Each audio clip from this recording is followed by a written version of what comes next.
আসসালামুআলাইকুম। Cook with অর্পার আরেকটি নতুন পর্বে আপনাদের সবাইকে ওয়েলকাম। আজকে আমি আপনাদেরকে তৈরি করে দেখাবো হোয়াইট সস পাস্তা। খুব সহজেই বাসায় এই ক্রিমি হোয়াইট সস পাস্তাটা আপনারা তৈরি করে খেতে পারবেন।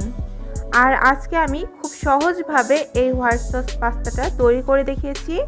আশা করছি আমার রেসিপিটি আপনাদের সবার কাছে ভালো লাগবে এবং আপনারা খুব সহজেই বাড়িতে রেসিপিটি ফলো করে হোয়াইট সস পাস্তা তৈরি করে খেতে পারবেন।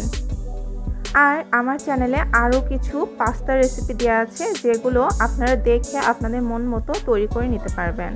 তাহলে চলুন দেখে নেওয়া যাক কীভাবে এই পাস্তাটি তৈরি করা যায়। হোয়াইট সস পাস্তা তৈরি করার জন্য আপনারা যে কোনো পাস্তাটাই নিতে পারেন, যে কোনো শেপের যে কোনো পাস্তাটা নিতে পারেন, এটা কোনো ব্যাপার না। আমি এখানে পাস্তাটা নিয়ে নিয়েছি আমার পছন্দ মতো এবং পছন্দের শেপে। এখন এখান থেকে আমি 1 কাপ পরিমাণ পাস্তা নিয়ে নিচ্ছি। আপনারা পাস্তাটা বাড়িয়ে বা কমিয়ে রান্না করতে পারেন। আর পাস্তাটা বাড়িয়ে নিলে কিন্তু পাস্তার সাথে সাথে সমস্ত উপকরণগুলো বাড়িয়ে নিতে হবে। আমি এখানে উঁচু উঁচু করে 1 কাপ পরিমাণ পাস্তা নিয়ে নিয়েছি। এখন এই পাস্তাটাকে খুব ভালোভাবে সিদ্ধ করে নিতে হবে। আর পাস্তাটা সিদ্ধ হতে কিন্তু একটু সময় লাগবে, সেই জন্য আমি চুলায় চলে যাচ্ছি। আর পাশে আমার ছোট্ট বাচ্চাটা খেলা করছে, তার জন্য হয়তো শব্দের একটু ব্যাঘাত ঘটছে, এর জন্য আমি অনেক বেশি দুঃখিত। এখন আমি চুলায় 1 লিটার পরিমাণ পানি গরম করতে বসিয়ে দিয়েছি। আর তার মধ্যে দিয়েছি 1 চামচ পরিমাণ সয়াবিন তেল এবং 1/2 চামচ পরিমাণ লবণ। এখন তেল, লবণ, পানি একসাথে একটু মিশিয়ে একটা বলক তুলে নিচ্ছি।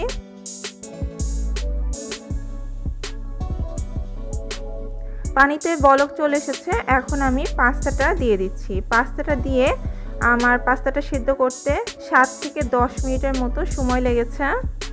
আমি চুলার আঁচটা মিডিয়ামে রেখে পাস্তাটাকে সিদ্ধ করে নেব। আর কিছুক্ষণ পর পর একটু নেড়েচেড়ে দিতে হবে। প্রায় 10 মিনিট মতো হয়ে গিয়েছে। আর 10 মিনিটের ভিতরে পাস্তাটা সিদ্ধ হয়ে গিয়েছে। এখন এই পাস্তাটাকে কিন্তু আমি পুরোপুরি সিদ্ধ করে নিয়েছি। এখন এই পাস্তাটাকে নামিয়ে ঠান্ডা পানি দিয়ে ধুয়ে একটা সাইডে রেখে দেব। এখন আবারও একটা প্যানে আমি 1 টেবিল চামচ বাটার গলিয়ে নিয়েছি। বাটারটা যখন মেল্টেড হয়ে এসেছে তখন আমি দিয়ে দিচ্ছি 2 টেবিল চামচ পরিমাণ ময়দা। এখন ময়দাটাকে খুব ভালোভাবে বাটারের মধ্যে একটু ভেজে নিতে হবে। খেয়াল রাখতে হবে ময়দার কালারটা যেন খুব বেশি ডার্ক না হয়ে যায়। চুলার আঁচটা লোতে রেখে বাটারের সাথে ময়দাটাকে খুব ভালোভাবে ভেজে নেব। যখন আমার খুব ভালোভাবে ভাজা হয়ে গিয়েছে তখন আমি এখানে দিয়ে দিচ্ছি 2 কাপ পরিমাণ দুধ। দুধটা কিন্তু আমি একবারে দিব না, আমি অল্প অল্প করে দেব আর মেশাতে থাকবো। এটা আমি গরুর দুধ নিয়েছি। একবারে যদি দুধটা দিয়ে দেন তাহলে কিন্তু দলা পাকিয়ে আসবে আর সেটা খুব কষ্ট হয়ে যাবে মেশাতে। তাই অল্প অল্প করে দিয়ে মিশিয়ে নিলে খুব সহজেই মিশে যাবে।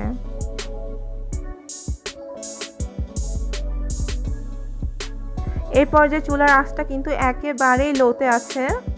আমি খুব ভালোভাবে দুধ দিয়ে মিশিয়ে নিয়েছি। এখন আমি এখানে দিয়ে দিচ্ছি 1/2 চামচ কালো গোলমরিচ গুঁড়া,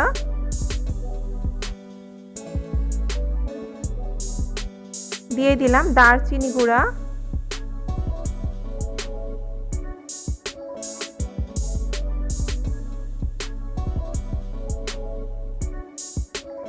চিলি ফ্লেক্স দিয়ে দিচ্ছি 1/2 চা চামচ পরিমাণ, দিয়ে দিচ্ছি 2 চামচ পরিমাণ চিনি,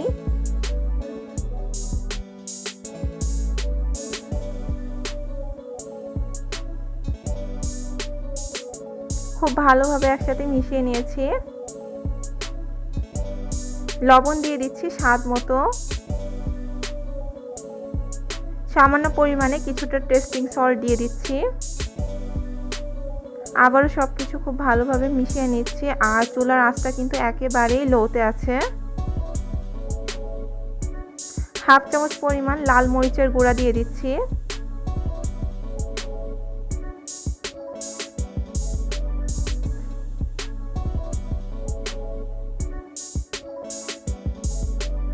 আমি সব কিছু খুব ভালোভাবে মিশিয়ে নিয়েছি। আর এই পর্যায়ে এই মিশ্রণটা বেশ ঘন হয়ে এসেছে। এখন আমি সিদ্ধ করা পাস্তাটা দিয়ে দিচ্ছি। আর লবণ এবং তেল দিয়ে সিদ্ধ করে নেওয়ার ফলে আমার পাস্তাটা কিন্তু বেশ ঝরঝরে আছে, আপনারা দেখতে পাচ্ছেন।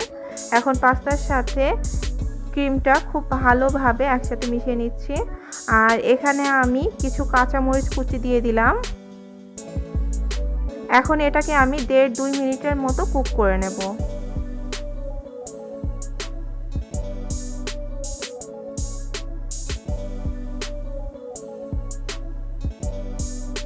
আমি 1.5 থেকে 2 মিনিটের মতো পাস্তাটাকে খুব ভালোভাবে কুক করে নিয়েছি।